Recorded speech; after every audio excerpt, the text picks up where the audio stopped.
What's going on, fam? CA for Jesus here, back with another one. I know it's been a minute. Just been dialing into priorities, I guess you could say. So haven't been making any content, but I had to just hop on here and do a part 2 to the anti-Christian YouTube ads, the demonic YouTube ads, if you will. And it is just a sauna in my house right now. Our AC's not really working. I just was outside in the backyard watching YouTube, watching Christ-centered content, of course. And lately I've been getting ads for law of attraction, psychic stuff, but then also getting like weird promiscuous sexual stuff as well too, like connect with young singles in your area, random stuff. I'm married, I'm a Christian, this doesn't make any sense, right?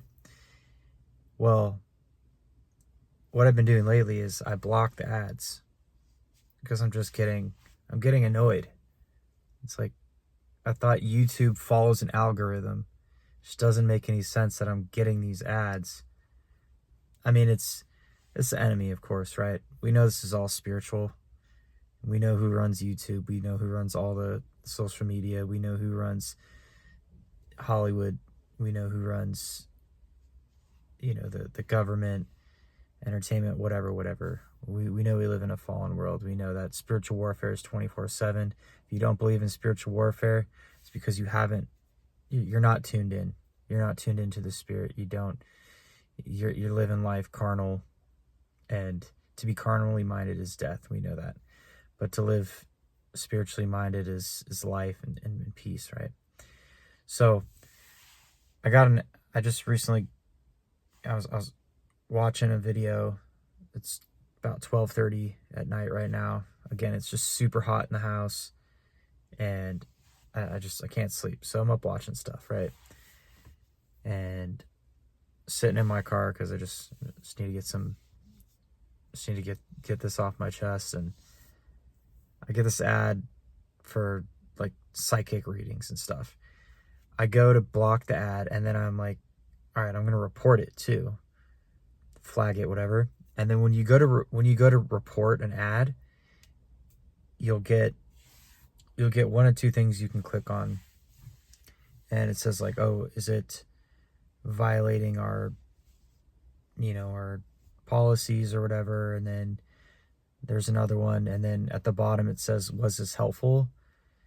And I put no, because it doesn't, like, you're not gonna get the message by me clicking on one of these two options. So put no.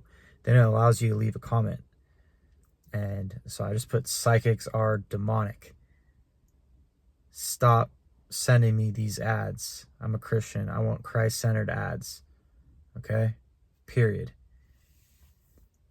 But then there's also a little section where it says, why are you seeing this ad? So I clicked on that, and it said, you're seeing this ad because of the time of day and the location that you're in.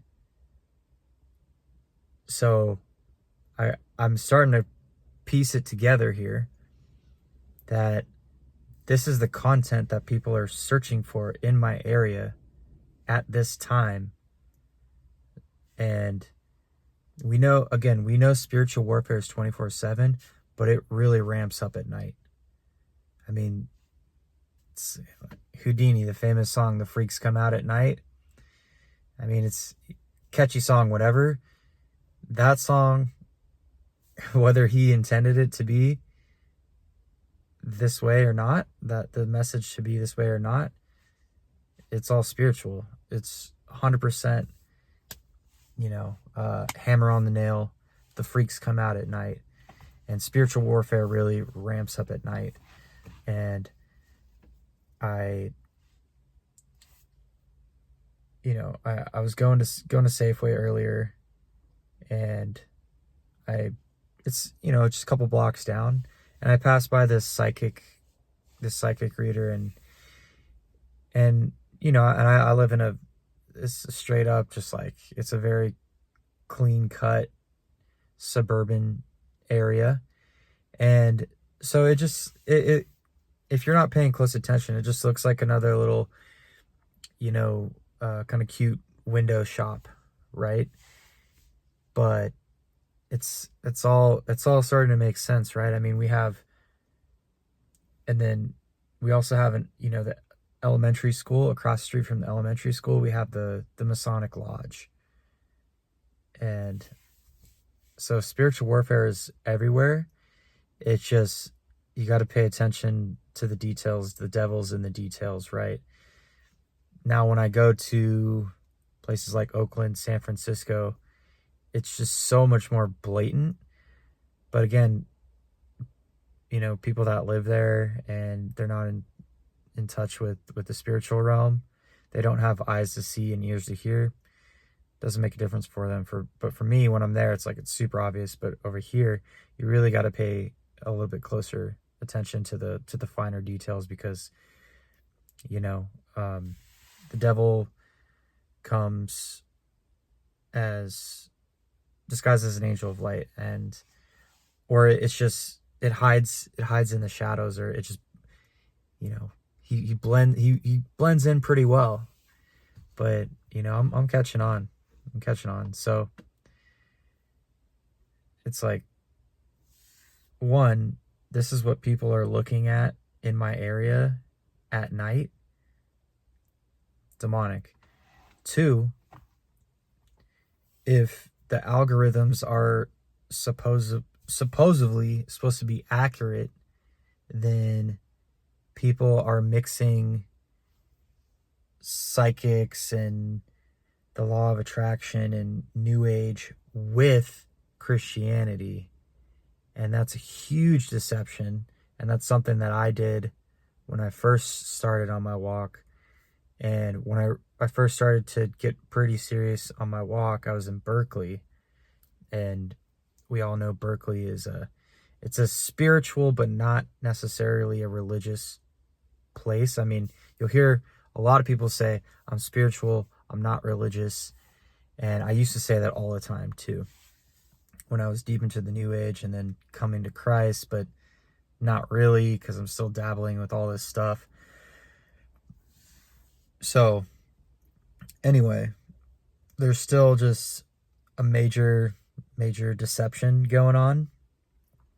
Now, I will say this: if people are coming to Christ, it's because they're searching for meaning, which is great. And while they're still dabbling with all that stuff, and we got to rebuke that in Jesus' name. And you know, I think we got to be we got to be patient with people, because they don't realize like what they're doing. I mean, when people say that there's, you know, we don't know how many gods there are, there's an infinite amount of gods, there's a God for this, a God for that. No, those are little g gods. There's only one God, and that's God of the Bible. We know this. It's a narrow path. We're on this narrow path, gang, right? And you know, but people want to be wise in their own eyes, and God is true, and let God be true, but every man a liar. All right, that's in Romans 3:4, I believe. And there's going to be more false prophets than there are people speaking truth. And it's really, really easy to get swept up in that, because we live in a culture where it's like, okay, I mean, just think about when you vote, right? It's majority rule. But just because the majority decides on this, whatever it is, a political issue, cultural issue, whatever, doesn't usually the culture's wrong. Usually the majority is wrong. And John 15:18,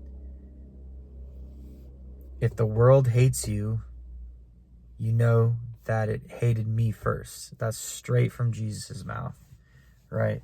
So what really, really grinds my gears, you know what really grinds my gears? Let me tell you, all right? You know what really grinds my gears? Is that the church seems to think that we have to be nice and we have to cater to everybody. Now, one of the fruits of the Spirit is kindness. Well, it's brotherly kindness, right? And you know, we want to show love to everybody, but nowhere does it says we need to be nice or we need to cater to the world, right? In fact, we need to embrace our haters. In fact, we need to stir up some trouble. We need to be troublemakers because Jesus was a troublemaker, right? Let's embrace that. Let's be a troublemaker for righteousness' sake and love it. We'll embrace our haters. We'll love our haters. It's our motivation, right? But you have what Pastor Mark Driscoll calls evangelifish. Oh, it's hilarious. It's basically pastors and Christians that, you know, they're all about the gospel, whatever, but they have no backbone. They have no huevos. Do you know what I mean? No huevos. Like, they just, no spine, no courage, and God commands us to be courageous and speak up for righteousness and, you know, walk that narrow path. And honestly, if we can do that, it just makes things so much more simple. And people are going to say we're hard-headed or we need to be open-minded, man. No. Look, I tried that, and it leads to nothing but chaos and confusion because you never can come to a conclusion on what you believe. You can never have a firm foundation on what you believe, and you're swaying like waves in the ocean. You're building your house upon sand, but we need to build our house upon a rock. So we can't be swayed. All right? We got to hold our frame. And that's another thing too. Tolerance is demonic. I've been binge watching Mark Driscoll. Highly recommend it. All right? As he says, tolerance is demonic. Do we tolerate evil? Do we tolerate, you know, people saying that there's more than two genders? Do we tolerate pedophilia? Do we tolerate genital mutilation and sex change operations for kids? No. We stand up for what is right and what is truth. Yes, so the world's going to hate us. But who do we serve, the world, or are we serving God? We got to make a choice. So let's be troublemakers for righteousness' sake and report those YouTube ads. Tell them how you feel. Tell them this stuff is demonic. It doesn't align with my values. And if YouTube really is about the algorithm and there's no hidden agenda there, then eventually all we're going to have, you know, because I'm not paying for a premium or whatever to have no ads. Like, I'm just not going to do it. We're going to have ads. It's fine. But, like, stop bombarding me with stuff that doesn't align with my values if you're really about the algorithm, YouTube. If there's no hidden agenda behind all this, if the algorithm is what you say it is, then you're only going to be sending me Christian ads, Christ-centered YouTube ads. All right? But we know there's an agenda. We know there's a demonic agenda behind it. So let's just keep reporting it. Let's be troublemakers for righteousness' sake. I love y'all so much. I hope your AC is working if you're out here in the East Bay. It's been a scorcher the past couple days. And be bold. Be bold as a lion, y'all. Narrow path gang. Let's get it. Let's go. I love y'all. Like, comment, share, subscribe. Peace.